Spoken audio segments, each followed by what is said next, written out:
Hello मेरे प्यारे दोस्तों, आप सभी को मेरे YouTube चैनल कहानी का खजाना में स्वागत करती हूँ। आई होप आप सभी लोग खुश होंगे, स्वस्थ होंगे। चलिए दोस्तों, आज आप सबको मैं एक नई कहानी सुनाती हूँ। साहब आकर मेरे सामने खड़ा हो गया और मेरे हाथों में थमा दिया। मैंने कहा, साहब ये तो बहुत बड़ा है, मैं कैसे ले लूँ? साहब ने कहा, मुझे नहीं पता। दोस्तों, मेरा नाम मोहिनी है और मैं 25 साल की हूँ और लोगों के घरों में नौकरानी का काम करती हूँ। रंग मेरा भले ही गे हुआ है, लेकिन मैं बहुत ही खूबसूरत हूँ। मैं 2 सालों से सुनीता मैडम के घर में नौकरानी का काम कर रही हूँ। सुनीता मैडम के पति का नाम अनिल है। वो 35 साल के बहुत ही कठीना और हैंडसम मर्द हैं। वो बहुत ही रईस हैं। उनका चौड़ा सीना देखकर मेरे दिल में एक अजीब सी सिहरन पैदा होती है। अनिल साहब ज़्यादा बातें तो नहीं करते हैं, लेकिन उनकी नज़रें हमेशा मेरे ऊपर ही टिकी रहती थी, जैसे कि वो मुझसे कुछ खास की उम्मीद कर रहे थे। ये कहानी उस रात की है जब अनिल साहब घर पर अकेले थे। मैं हर सुबह अनिल साहब के घर में काम पर जाती थी। उस दिन मैंने गहरे गले वाले टाइट कुर्ते और लेगिंग्स पहनी थी। मैंने दुपट्टा भी नहीं लिया था। अनिल साहब उस दिन मुझे घूर घूर कर देख रहे थे और कहने लगे, मोहिनी, तुम 2 दिन से काम पर नहीं आई हो। तुम्हें पता है इन 2 दिनों में मुझे कितनी तकलीफ हुई है। हर काम मुझे अकेले ही करना पड़ा। अगर तुम्हें काम पर नहीं आना था तो कम से कम फ़ोन करके बता तो सकती थी। मैंने कहा, साहब मेरे पास मोबाइल नहीं है। 2 दिन के लिए मैं अपने गांव गई थी। मैं सुनीता मैडम को बताकर गई थी। क्या मैडम जी ने आपको नहीं बताया? साहब ने कहा, उसे बताने की फुर्सत होगी तब ना वो बताएगी। उसके बाद मैं अपने काम पर लग गई। मैं उनके घर में रात के 7 बजे तक काम करती हूँ। जब मैं काम खत्म करके अपने घर जाने लगी तो उस रात अनिल साहब ने मुझे अपने बंगले में रुकने को कहा। दोस्तों, आप सबसे रिक्वेस्ट है कि चैनल पर नए आए हैं तो इस वीडियो को लाइक, शेयर और सब्सक्राइब करें और साथ में एक प्यारा सा कमेंट जरूर कर दें। मोहिनी, मुझे थोड़ा जुकाम जैसा लग रहा है, सर में दर्द भी हो रहा है और घर में मैं अकेला हूँ।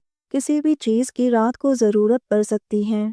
मैंने भी मुस्कुराते हुए कहा, साहब ठीक है, मैं आज रात के लिए यहीं पर रुक जाती हूँ और अभी तेल गरम करके लाती हूँ और आपके सिर की मालिश कर देती हूँ। आपको थोड़ा सा आराम मिलेगा। मैं तेल गरम करके अनिल साहब के सर पे मालिश करने लगी।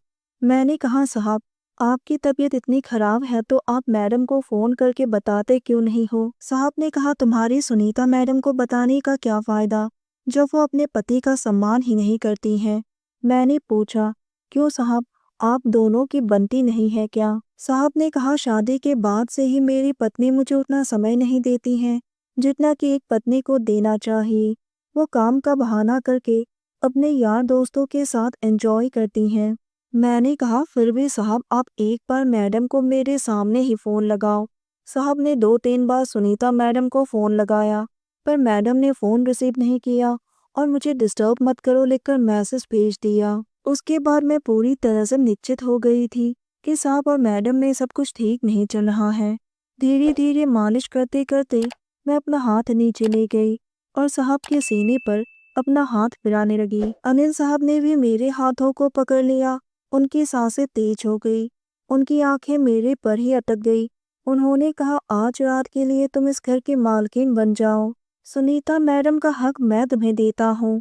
और मुझे अपनी बाहों में खींच लिया। उसके बाद मैं भी मालकिन बनकर अनिल साहब पर अपना हक जताने लगी। साहब का साथ पाकर ऐसा लग रहा था जैसे कि वो बरसों से तड़प रही थी। मेरी सिसकारियां बंगले में गूंज रही थी। मैंने भी मदहोश होकर कहा, साहब आप तो बस मेरे लिए ही बने हो। अनिल साहब बहुत ही खुश हो गए। उसके बाद अगली सुबह अनिल साहब ने कहा, अब तुम घर जाओ, शाम को आना।